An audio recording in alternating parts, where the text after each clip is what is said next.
on va passer à l'interview avec Yelaz justement sur Tizernak. Je te laisse, Noémie, on y va. Alors oui, du coup, donc merci encore Yelaz d'être ici. Je suis super contente de présenter ça avec toi. Donc en fait, Dizernak, du coup, qu'est-ce que c'est? Tu peux nous présenter globalement? Açık Kalores Nergatnel Mezi Dizernak blogger, Yelaz John. Bah déjà, merci pour cette invitation à cette émission. Donc, Dizemnag, c'est un blog de réflexion qui est en arménien et qui a été créé en février 2020. Donc, ça fait quasiment un an. Et ce blog est alimenté par des adolescents et des jeunes Arméniens de France. Donc, l'objectif, c'est de faire parler les Arméniens de France sur des sujets divers, mais en arménien. Et aussi, c'est de développer l'utilisation de la langue arménienne occidentale en dehors des quatre murs de l'école. Pourquoi l'arménien occidental? Parce que en tant qu'Arménien de France, c'est aussi notre devoir de développer cette partie de la langue. Donc il y a énormément de personnes qui complètent ce blog, mais il y a deux personnes qui s'occupent de la publication et de la modération de ce blog. Donc la première personne qui s'occupe de la publication et de la correction des contenus, c'est Nora Baroudjan, qui est ma mère et qui est enseignante à l'école Tobrot-Sasser. Et l'autre partie technique maintenant, c'est plutôt moi. Ուրեմն այս Dizernak blogը խորհրդածության հարթակն է, որ հայերենով է եւ ստեղծված է փետրվար 2020-ին, ուրեմն 1 տարի է ի վեր, եւ նպատակն է ազատորեն ցկել երիտասարդները եւ բադանիները, որ հայերենով խոսին եւ մտածեն զանազան նյութերու շուրջ, հայերեն, արևմտահայերենով ներողություն եւ ինչու համար արևմտահայերենով, որտեղ մենք ֆրանսահայ մեր նպատակն է նաեւ հոգ տանել եւ զարգացնել այս լեզուն. Մեր լեզուն, notre langue. Et ta maman, juste petite question qui me vient, ta maman est professeure d'arménien? Oui, c'est ça. D'accord. Oui, c'est ça. Donc, elle est enseignante d'arménien et d'histoire à Tobrot-Sasser. Donc, voilà. Génial. On voit tous ses livres. Ah oui, d'accord. Oui. Tu t'es glissé dans son univers. Exact. Super. Shadamet Parevner Geneng Diginnorain, et Polor Kumpin Arten, Yerda Sartagan. On fait beaucoup de bisous à Diginnora, justement. On pense, donc, voilà, cette émission, c'est pour ce projet-là. Je continue avec la deuxième question. Alors, Dizernak, merci de nous avoir présenté en général donc en quoi cela consiste. Vorun Hamareas blog, Dizernak blog, c'est pour qui? Cela s'adresse à qui, ce blog? Donc le blog s'adresse à toute personne qui veut développer son arménien. Donc pas besoin d'être un as dans la langue. On vient pour partager ses idées et c'est tout travail avec la pratique se développe. Donc c'est pareil pour la langue, c'est en la pratiquant qu'on va la faire évoluer et la développer. Ուրեմն այս հարթակը ստեղծված է այդ մարդոց, որ գուզեն հայերեն լեզվով խոսել եւ մտածել։ Պայման չէ, որ մարդիկ լեզվին դիրաբեդեն, այլ ընելով, խոսելով, մտածելով, պիտի զարգացնենք այս լեզուն։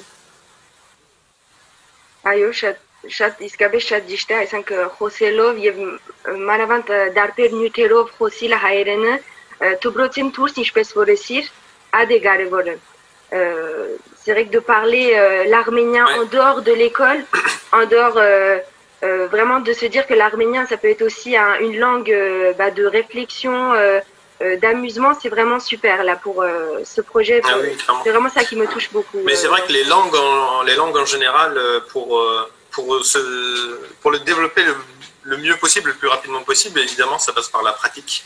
Ça passe par le fait d'écouter la langue tout le temps, de l'entendre, de se nourrir de la langue, on va dire.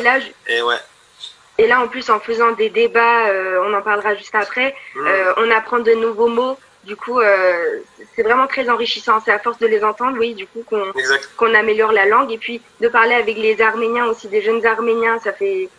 Voilà, de parler en arménien avec les Arméniens, en fait. Parce que c'est vrai qu'on n'a pas forcément l'habitude en France ou même dans notre entourage arménien de parler tout le temps en arménien. Vous avez raison. Il faudrait. Et donc, vraiment, tu te croises dans la rue et des fois c'est le français qui vient d'abord. Je pense que c'est une question d'habitude. D'habitude, ouais. C'est l'environnement qui fait que c'est comme ça, c'est ce qui te vient en premier puisque tu es dans ce pays et c'est ce qui te... Bien sûr, bien évidemment, initiale, on va dire. Mais c'est superbe initiative, j'aime beaucoup. Mais du coup, j'en viens à la prochaine question, c'est justement pour améliorer, pour créer un environnement plus arménophone. Je suppose que du coup, cette idée vous est venue en fait.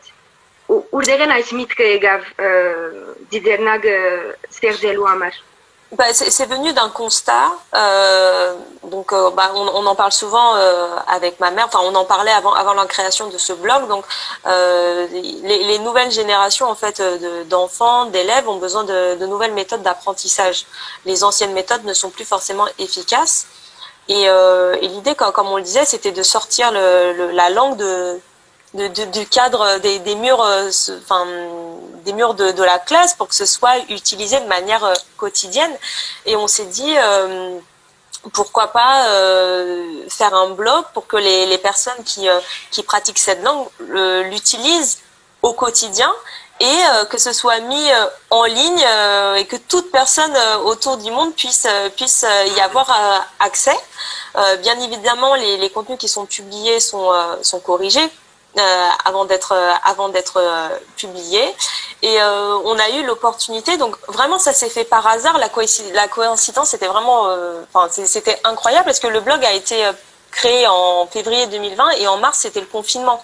Ah oui. Donc, école fermée, les élèves n'allaient plus à l'école et donc vraiment le blog c'était une sorte de porte de sortie. Les élèves travaillaient de chez eux et leur contenu, leur travail était publié sur le blog. Donc c'était vraiment une alternative.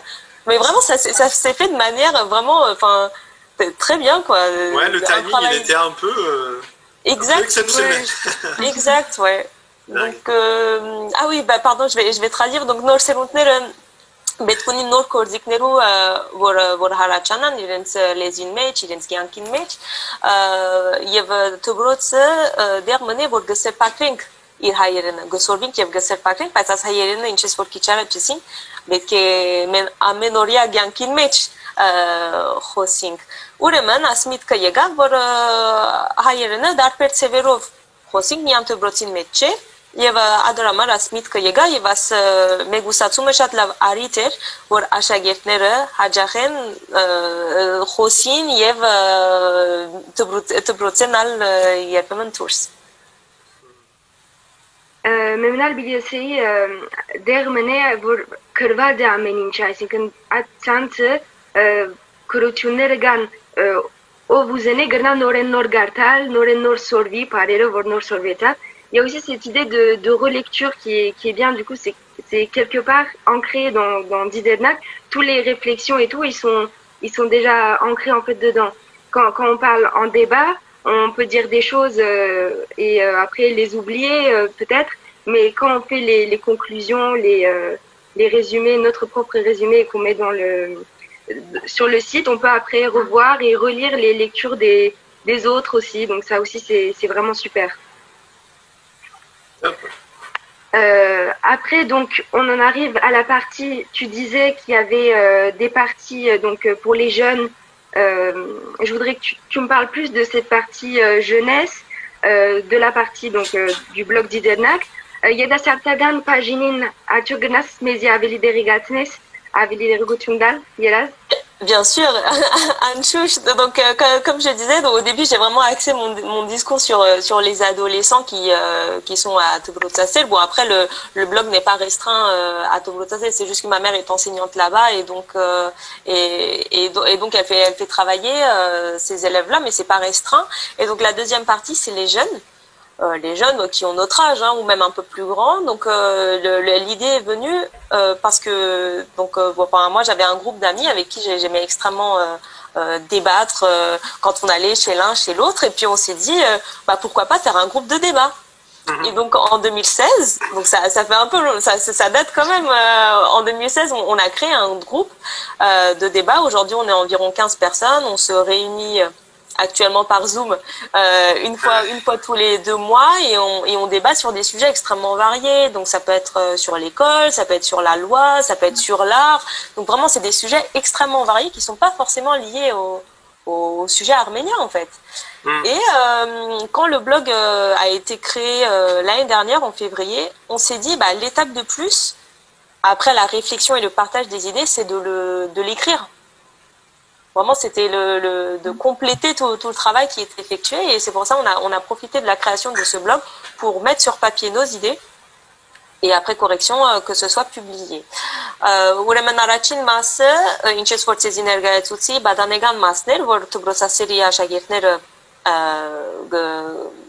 գնեն, enfin գաշխատին եւ գհրադարակվի, pardon, իրենց աշխատանքը, բայց միան դպրոցասերին համար չէ։ Եվ երկրորդ մասը ավելի երիտասարդներուն մասն է, որ ծեր եւ իմ դարիքիս անձեր են, սկիզբը խումբ մնենք ընկերներու, որ գմիանայինք եւ գսիրենք զրուցել եւ 2016-ին որոշեցինք իսկական խումբ մգազմել զրույցի, այսօր մոտավորապես 15 հոգի ենք եւ իրարու գտեսնվինք մեկ անգամ 2 ամիսը եւ գզրուցենք շատ զանազան նյութերու շուրջ, արվեստը, դպրոցը, շատ դարբեր նյութերու շուրջ եւ երբ որ աս դիզերնագին բլոգը հրադարակվեցավ, ասինք ինչու՞ չէ մեկ քայլ առաջ երթանք եւ գրենք մեր մտածումը եւ հրադարակենք անշուշտ սեփակրութենե վեճ մայրս սպաղվող ներողություն սեփակրության. Et du coup, Yeraz Jans, du coup, toutes ces discussions, ces débats, ils sont un peu résumés, on va dire, dans Titernak finalement. Oui, c'est ça. Ces échanges, au final. Oui, exactement. Donc, avant de débattre, on prépare quand même notre sujet. Ouais. Quand on est dans le débat, on partage nos propos et à la fin du débat, on se dit qu'est-ce que vous avez retenu de ce débat? Est-ce que vos idées ont évolué ou pas? Et de le mettre sur papier. Mais d'un côté, c'est extrêmement intéressant parce qu'on n'a pas forcément l'habitude de taper sur notre clavier en arménien. Donc c'est aussi une pratique qu'il faut qu'on développe en trouvant ou même en faisant des fautes d'orthographe. Voilà, les fautes aussi, c'est ce que je disais, oui, pour s'améliorer justement dans la dictée, tout ça, c'est vraiment super aussi. C'est ça, après on utilise aussi des dictionnaires, enfin moi j'utilise notamment Mashtot sur internet, c'est un bon dictionnaire, mais après ma mère, enfin Nora Baloudian corrige, mais elle ne tue pas l'idée, elle corrige les fautes, quoi. Super.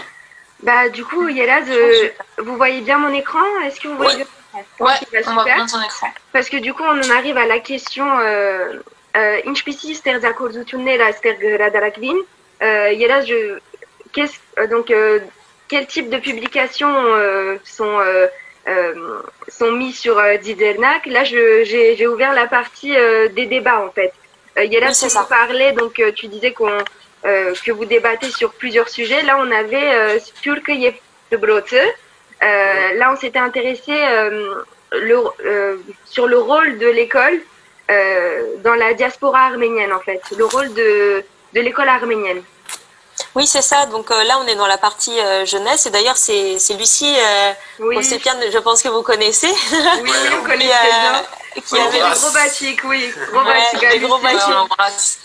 Et donc, elle, par exemple, elle avait écrit en arménien, toujours en arménien, ses idées. Donc là, c'est la partie jeunesse, mais il y a aussi d'autres types de contenus. Il peut y avoir des dessins. Donc ça, c'est les plus jeunes qui le font sur des sujets arméniens.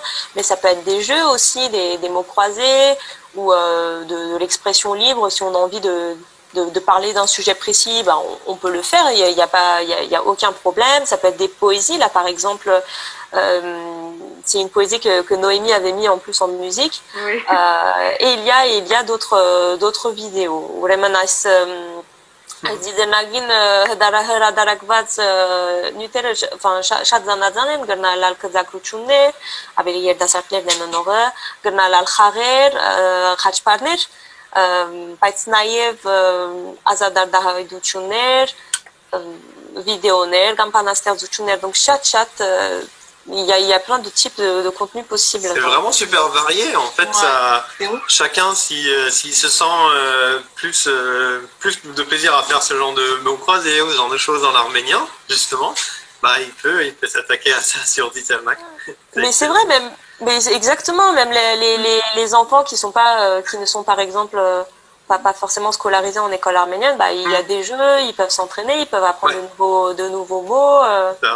Donc vraiment, c'est un bon projet. C'est un très beau projet, même. Moi j'ai envie de dire bravo. Merci, Haïk. Un grand bravo à vous, à ta maman, à toutes les personnes, toutes les personnes de ce groupe d'ailleurs, dont Noémie et Lucide par exemple de notre team. Exact. Ouais, à toutes les personnes qui contribuent à ce projet, il y en a pas mal, ouais. C'est top. On espère que ça va croître. Ouais, on espère. Une petite question. D'où le nom DJMac? Pourquoi DJMac? Justement, Haïk, c'était la question suivante. Et voilà. Télépathie, les plébougas. Exactement. Tu l'as dit, t'as tout dit. C'est bien tombé, ouais. Bah, alors, en fait, tout simplement parce que le premier... donc, comme je vous ai dit, le confinement est arrivé et les élèves devaient travailler autrement. Et le premier sujet, c'était sur une poésie de Hishoruchun de Razaros Arayan. Et le sujet, c'était l'hirondelle. Et le nom du blog a été inspiré de ce premier travail effectué par les élèves. Et le sens de la poésie est quand même en accord, en fait, avec le blog, dans le sens où l'hirondelle, dans la poésie, recrée toujours son nid. Et c'est comme la langue qui est en constante recréation.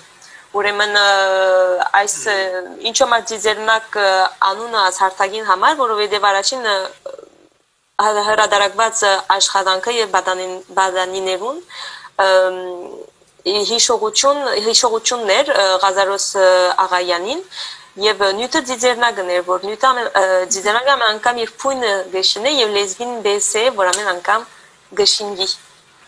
C'est très très beau. C'est très beau, bah oui, c'est magnifique. Ça me rappelle évidemment le DJMac, le mémorial du génocide arménien à Yerevan aussi. Cette belle symbolique un peu comme le phénix qui renaît de ses cendres. Cette fois-ci, c'est le nid de l'oiseau qui se reconstitue, qui se recrée. Toujours en constante récréation, ouais. C'est très beau, moi j'adore. Vraiment. Merci. Super beau. Donc bien sûr, on vous mettra le lien du site internet d'Izernak et vous êtes aussi sur Facebook. Voilà, donc allez regarder aussi sur Facebook, d'Izernak et aussi sur Facebook. Top. Dernière question, Yeraz. Abakain ձերակիրները արդյոք կան, գնաս քիչ ավելի դեղեցություն տալ միտքերնիդ, ամեն ինչը pour les projets futurs, Yeraz, si tu peux nous parler un petit peu. Bien sûr, donc oui, pardon. J'ai dit pour ce site, pour le blog. Ah oui, pour le blog. Donc comme je vous l'ai dit précédemment, le projet a été créé, pas par un professeur d'arménien, mais c'est vraiment pas fermé à d'autres professeurs qui veulent faire travailler ou même leurs élèves ou faire publier leurs travaux. Donc vraiment c'est ouvert à toute autre école et professeur. Et un autre projet, ça ce serait plus d'attirer de nouvelles personnes, des adolescents ou des jeunes qui ont pour ambition d'améliorer leur pratique de la langue arménienne. Ուրեմն հաջորդ ձեռակիրները ինչպես որ ներկայացուցի միայն դպրոցացիներին կապված հարթակ մը չէ, այլ ուրիշ ուսուցիչներ կամ դպրոցներ եթե գուզեն մասնակցել, ցուրը բաց է անշուշտ գնան կալ եւ ուրիշ ձեռակիրը, այդ է որ ուրիշ մարդիկ բադանիներ, երդասարտներ, donc որ գուզեն իրենց լեզուն զարգացնել, ցուրը բաց է գնան կալ եւ գնան իրենց միտքերը մեզի բաժնել։ Այդքան Շատ շնորհակալ ենք Yeraz, իսկապես շատ մեծ հաջողություններ ցեզի, շատ ուրախ ենք, որ այսպիսի միտքեր կան երդասարտներու մեջ, հայ երդասարտներու մեջ, իսկապես հիանալի։ Merci ցեզի։ Un grand bravo à vous tous pour ce projet. Ouais, franchement, oui. Donc, on rappelle qu'on veut que vous avez votre site, donc internet Itzelnak. On tape dans Google du coup, et puis on le mettra en lien aussi, et bien aussi sûr. Sur Facebook. Voilà. Donc, pour vous contacter, par exemple, ce serait le mieux, par exemple, par Facebook, c'est ça? Par Facebook, ou sinon on a un formulaire de contact sur le site. Ok, sur le contact. Ouais, sur le site directement. D'accord. Et une prochaine fois, Yelaz, on pourra aussi inviter les jeunes arméniens qui participent au débat, et pour présenter aussi, pour qu'ils donnent leur avis et plein d'autres choses aussi. On a hâte de... Ouais. Pourquoi pas un avant-goût de débat ici à la parenthèse. Pourquoi pas. Mais c'est vrai que comme c'est un groupe de jeunes, l'idée c'est qu'il y ait d'autres personnes qui le présentent. Enfin, moi aujourd'hui j'ai pris la responsabilité de parler à leur place, mais effectivement ce serait une très bonne idée que d'autres personnes du débat puissent venir. Super. Bah écoutez, les portes sont ouvertes. C'est comme si vous le souhaitez, nous serons ravis. Eh bien, merci encore. Et puis je pense qu'on peut passer maintenant à la suite de l'émission, la deuxième partie.